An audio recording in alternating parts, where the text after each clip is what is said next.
Here's a very long drawn out game, mostly because we both put each other in very difficult situations.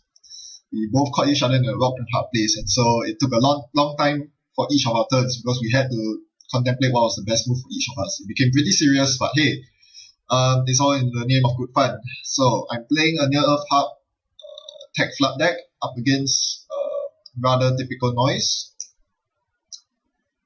Alright, he gets off to a very roaring start with cash and imp to deal with my remotes. So he forced me to use my first Jackson Howard because there was another Jackson Howard in my heap. So I used the first Jackson Howard to save the second Jackson Howard. And I continue installing remotes. I need the card draw and the money. But my remotes are pretty useless now because they are supposed to generate money for me. But instead of generating money, they are going to be free food for imp, which I'm not happy about.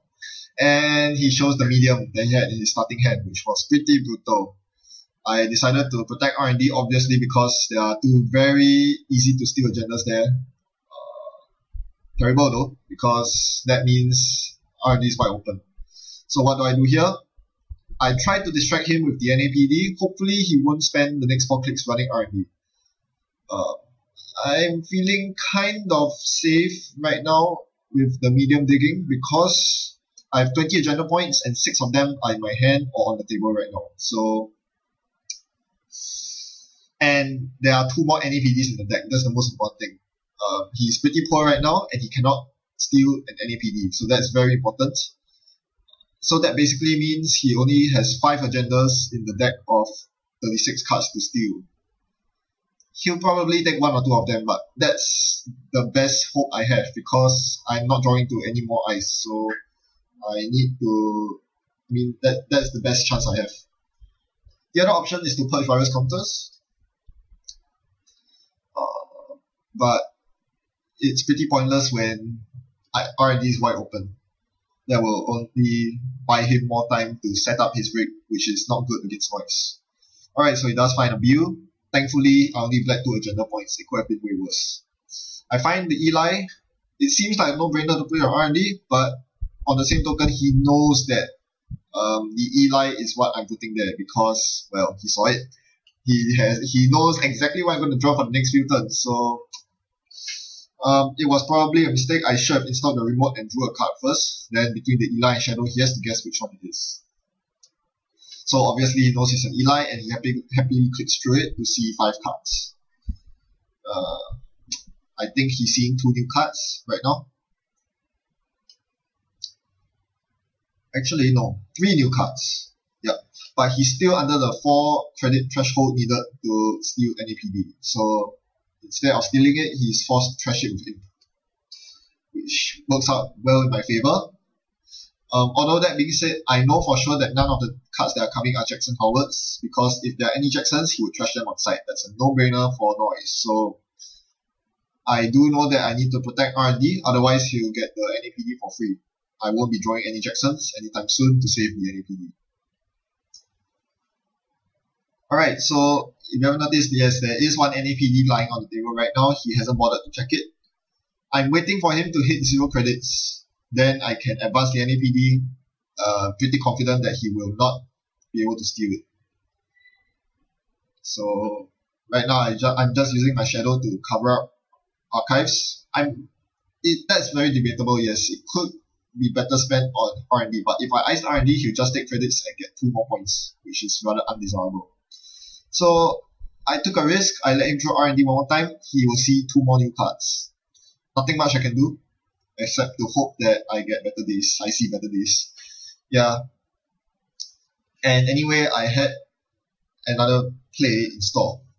Instead of spending a lot of ice on R&D, which is pretty pointless, Eli has pretty good stopping power. Instead of wasting my resources, ice are very precious resources against noise. Instead, what I would do is to clear virus counters, so that it will make his R&D runs redundant for the next few turns. So hopefully that will take his attention off R&D and maybe he will start spending time to do other stuff. one very thankful thing is that I managed to draw a hedge fund very quickly, and he didn't contest my mark to count. So I'm actually getting pretty rich. 15 credits is a lot. I will feel very confident raising a toll booth, which is sitting on HQ right now. Thankfully, he didn't run HQ early on. My HQ was very, very, very vulnerable early on, and there was no way I could raise a toll booth in the early stages of the game. But now, it's very easy, and more importantly, it's very effective against noise. Sure, he might play David, but the 3 credit tax will prevent him from multiple runs, which is what he needs to snipe off my very valuable agendas. Alright, so right now he's thinking of his next move, and wow. Yep, so far he's seen 7 cards from his deck, and he's already got a Cash, Wyldside, Aesops, Grimoire, and Imp and Medium. That is a very blessed opening hand. Alright, so enough. I see the Manhunt. I know that I need to start laying tags on him if I want to have any shot of denying his economy. So what I do here is to openly advance the NAPD, install the Bernices and install the Manhunt. If he challenges my agenda, he will be tag flooded. There's no way he can clear the tags in time or beat my tracers because I'm so rich. As a result, he will get tagged. He'll get tagged on his next turn, and I'll just shut him down completely by trashing his Aesops and closing his accounts. So this is something that he cannot afford to let happen.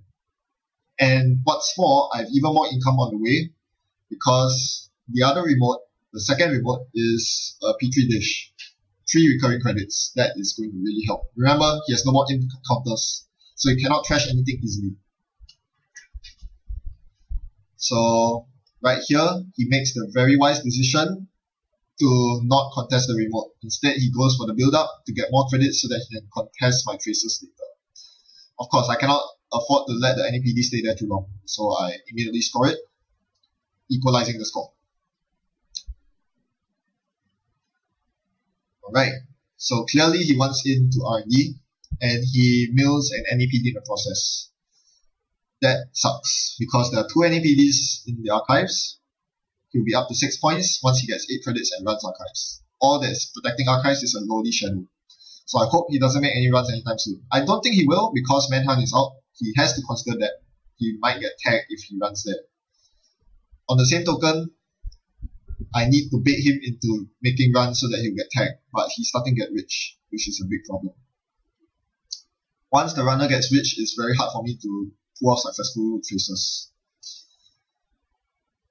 Okay, I trash the toll booth because I don't foresee myself having enough money to rest 2 toll booths in the span of this game.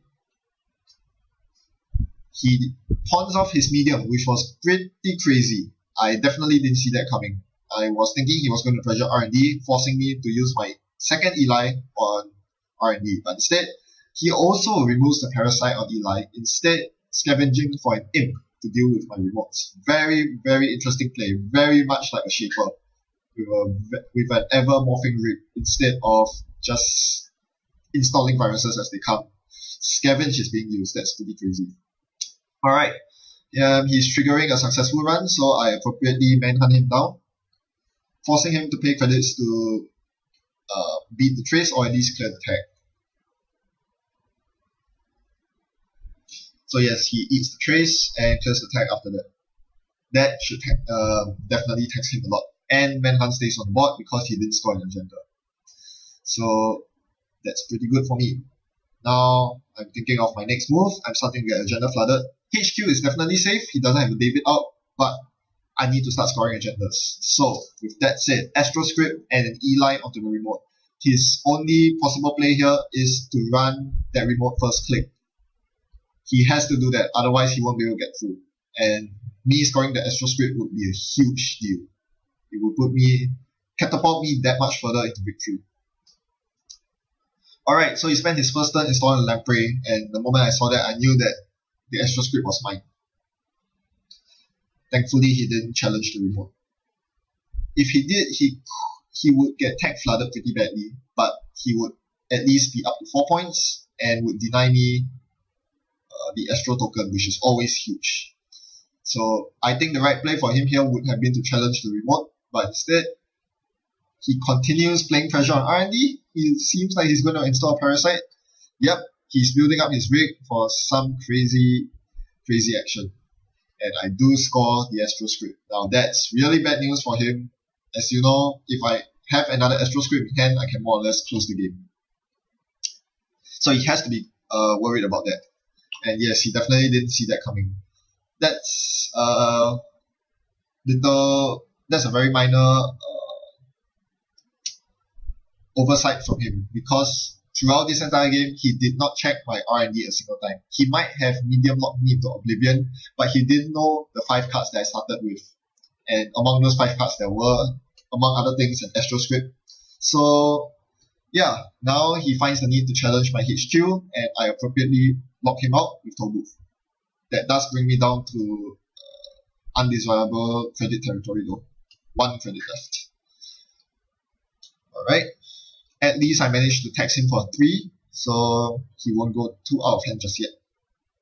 But I definitely need to start making the money back. Thankfully, Mark accounts is still unchallenged, even though he has an imp out. And he power draws. Alright. Now, it's a no-brainer here. You have to take more money. This deck relies heavily on economic advantage. That is why I choose Near Earth Hub instead of NDM making use. Even though those 2 recurring credits, trace credits, can add up a lot over time, NEH offers a much stronger econ engine in the form of pet campaigns and mark accounts.